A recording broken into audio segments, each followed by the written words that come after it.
Researchers have investigated whether the language of COVID-19 vaccine information affects attitudes. This is in terms of the uptake.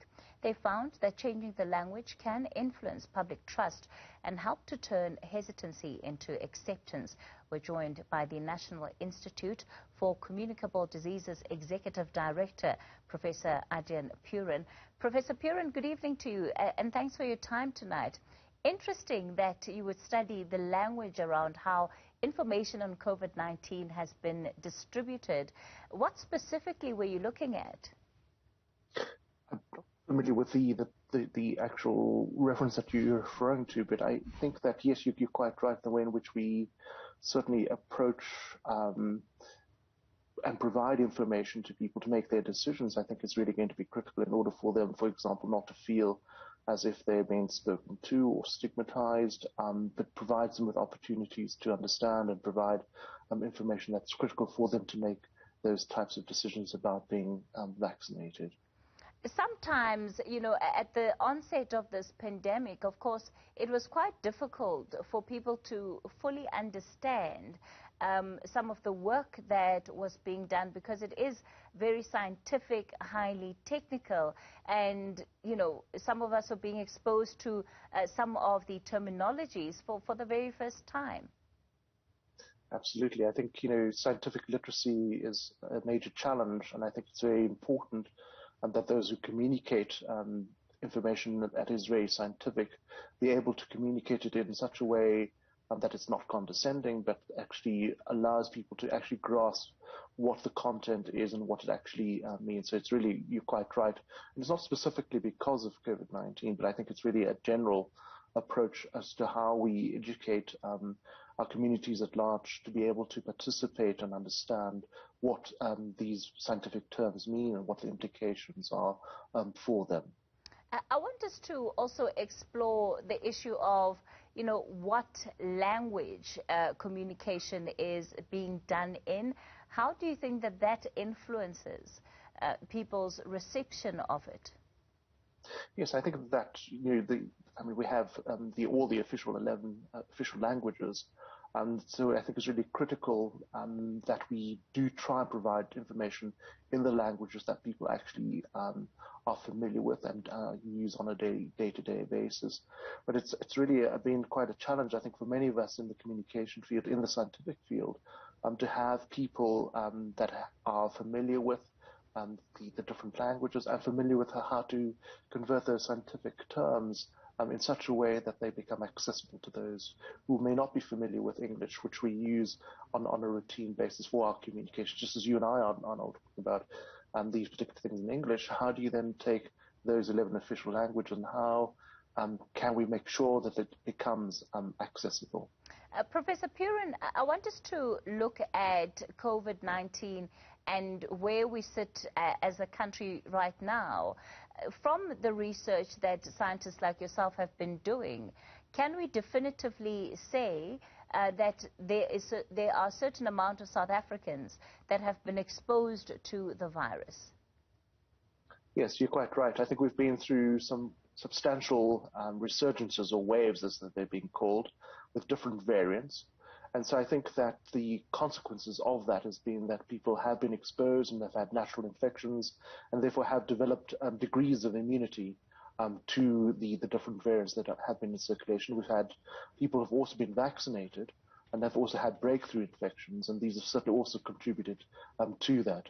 The sense in the scientific community is that a fairly substantial, significant proportion of South Africans have been exposed and are, if we were to conduct what we call seroprevalence surveys, how many people have been exposed by measuring the serum antibodies, will show a substantial amount of, say, 70 to 80% of South Africans. There are certainly studies ongoing, and these will possibly also give us clues as to the extent of exposure to the virus as natural infections. How do those figures compare against the actual testing and what we know to be the confirmed results of positive tests? Yes, so in South Africa, we started off in terms of making a diagnostic result available. We've been focusing on PCR, that's polymerase chain reaction, And more recently, we've been using what is called an antigen test. And these tests really focus on measuring the presence of the virus itself. However, we do know that there's a substantial or significant amount of what we call asymptomatic spread of this particular virus. And so when we look at the numbers, I think it's over 3.5 million people now have been infected by, as determined by PCR, but actually the numbers that have been truly infected are substantially larger than that. It's probably 10 to 20 times more. And that's why I say when you look at the figures from a serological perspective, that's mean measuring the antibodies, 70 to 80% have been infected. So the PCR results, and those are the results that we release every day, or the antigen results, those results that we release every day, are not a true reflection of the actual state of the epidemic in South Africa.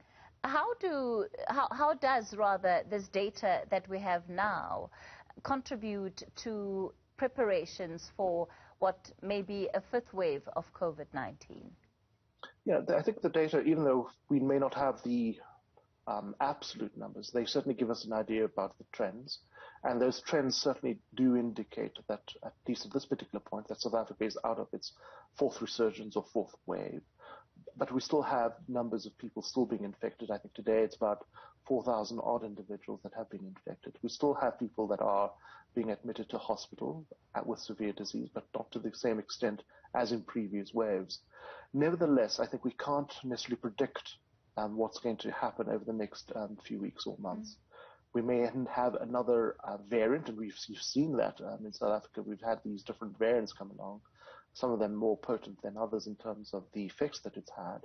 But I think that the fact that we've had such large exposures through natural infection, as well as the contribution through vaccines, certainly gives us some level of comfort that we will, I hope, not see the hospital systems becoming overwhelmed. But that does not mean we must become complacent. And my concern is that we think that we've gone through this particular Omicron, we've used terms as not as severe as, but I think there are substantial numbers. If you have substantial numbers that can overwhelm the hospital systems, that's going to be really not unusual, but it's going to really affect how we manage the actual pandemic. So I think we must not be complacent. I think readiness is still really critical for us in terms of our hospital systems, our staffing systems, and still encouraging people to vaccinate. I think that's really still very critical. I think we should focus on the older age groups, the 50 and above, and those with comorbidities, and really try and get those numbers substantially raised, because those are the individuals more likely